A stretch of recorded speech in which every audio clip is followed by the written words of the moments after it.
Hello दोस्तों। कहते हैं भगवान के प्रति प्रेम बढ़ाने के लिए मनुष्य को अपने सुखों का त्याग करते रहना चाहिए। यह मानव जीवन बहुत दुर्लभ है। कहते हैं कि पिछले जन्म के शुभ कर्मों के फलस्वरूप ही इस ईश्वर ने ये शरीर हमें दिया है, परंतु भगवान की ही ये योग माया के कारण हम समय पर कुछ भी समझ नहीं पाते हैं, और जब कुछ समझने लगते हैं तो तब हमारे पास समय नहीं होता। इस तरह हम जन्म मृत्यु के बंधन से मुक्त हो ही नहीं पाते हैं। एक राजा था, वो बहुत न्यायप्रिय था और अपने प्रजा से बहुत प्यार करता था और धार्मिक स्वभाव का था। वो हर रोज अपने इष्ट देव की बड़ी श्रद्धा से पूजा पाठ करता था और अपने भगवान को याद करता था।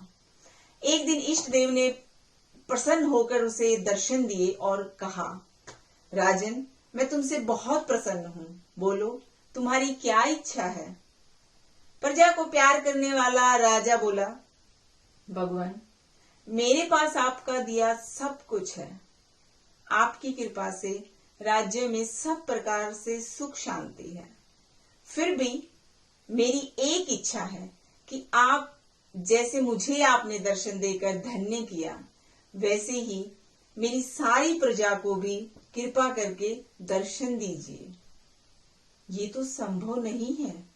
ऐसा कहते हुए भगवान ने राजा को समझाया, परंतु प्रजा को चाहने वाला राजा भगवान से जिद करने लगा। आखिर भगवान को अपने साधक के सामने झुकना पड़ा और बोले, ठीक है, कल अपनी सारी प्रजा को इस पहाड़ी के पास ले आना और पहाड़ी के ऊपर से मैं सबको दर्शन दूंगा। ये सुनकर राजा अत्यंत प्रसन्न हुआ और भगवान को धन्यवाद दिया। अगले दिन सारे नगर में ढिंढोरा पिटवा दिया गया कि कल सभी पहाड़ के नीचे मेरे साथ पहुंचे, वहां भगवान आप सबको दर्शन देंगे। दूसरे दिन राजा अपनी समस्त प्रजा और अपने सब जनों को साथ लेकर पहाड़ी की ओर चलने लगे। चलते चलते रास्ते में एक स्थान पर तांबे की सिक्कों का पहाड़ देखा। प्रजा में से कुछ लोग उसकी ओर भागने लगे। तभी ज्ञानी राजा ने सबको सतर्क किया कि कोई उस ओर ध्यान न दे, क्योंकि तुम सब भगवान से मिलने जा रहे हो। इन तांबों के सिक्कों के पीछे अपना भाग्य को लात मत मारो।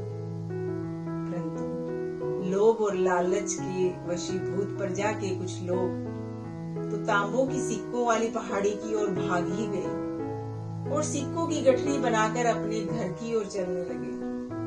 वो मन ही मन सोच रहे थे कि पहले ये सिक्के समेट लें, भगवान से तो फिर कभी मिल लेंगे।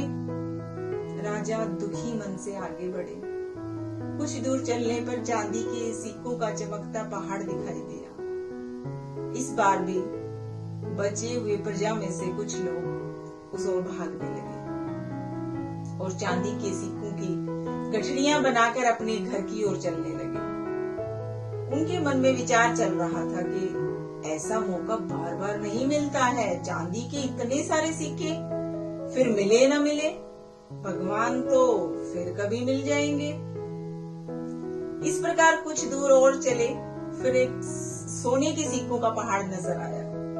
अब तो प्रजाजनों में बचे हुए लोग और राजा के जो अपने स्वजन थे वो भी उस ओर भागने लगे। वे भी दूसरों की तरह सिक्कों की गठरियां लाद लाद कर अपने घर की ओर चल दिए। अब केवल राजा और रानी वही दोनों शेष बच गए थे। राजा रानी से कहने लगे, देखो कितने लोभी हैं ये लोग, भगवान से मिलने का महत्व ही नहीं जानते हैं। भगवान के सामने सारी दुनिया भी क्या चीज है। सही बात है।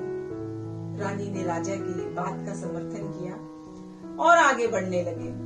कुछ दूर चलने पर राजा और रानी ने देखा कि सप्तरंगी आभा बिखेरता हुआ हीरों का पहाड़ है। अब तो रानी से भी रहा नहीं गया। हीरों के आकर्षण से वह उस ओर दौड़ पड़ी और हीरों की गठरी बनाने लगी। फिर भी उसका मन नहीं भरा तो साड़ी के पल्लू में हीरों को बांधने लगी। वजन के कारण रानी के वस्त्र उसके शरीर से अलग होने लगे, लेकिन हीरों का जो मोह था, जो तृष्णा थी, वो अभी भी नहीं मिटी। ये देखकर राजा को अत्यंत शर्मिंदगी हुई, विरक्ति हुई। बड़े दुखी मन से राजा अकेले ही आगे बढ़ते गए। वहां सचमुच भगवान खड़े उनका इंतजार कर रहे थे। राजा को देखते ही भगवान मुस्कुराए और बोला, कहाँ है तुम्हारी प्रजा और तुम्हारे प्रियजन? मैं तो कब से उनसे मिलने के लिए बेकरारी से उनका यहाँ इंतजार कर रहा हूँ। राजा ने शर्म और आत्मग्लानि से अपना सिर झुका दिया। तब भगवान ने राजा को समझाया, राजन, जो लोग अपने जीवन में भौतिक सांसारिक प्राप्ति को मुझसे अधिक मानते हैं, उन्हें कदाचित मेरी प्राप्ति नहीं हो सकती और वो मेरे स्नेह और कृपा से भी वंचित रह जाते हैं।